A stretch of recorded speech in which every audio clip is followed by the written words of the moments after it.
Hi, I'm Elizabeth, and welcome to my Edvard Munch inspired class, where we will be looking at his really kind of moody and expressive color paintings and all of the ways that Edvard Munch was putting his own feelings and kind of processing the different psychological elements of his own life into his art as we create moody soft pastel drawings. We can look to our own emotions, whatever those emotions may be, to get inspired for our class project, or we can kind of go down the road of Edvard Munch and kind of use some of the color combinations that he worked with and really explore ways that we can very loosely work with soft pastels to create some expressive landscapes that reflect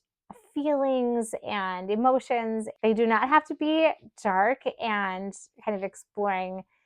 the sadder, more tragic pieces of life like Edvard Munch did. Art was very much a therapy for him, and he really kind of went deep into his emotions and his psychological troubles that he had and different sadnesses and tragedies he experienced in his life and used his art to express that. I tend to be a very happy, bubbly person who's kind of looking for the glimmers and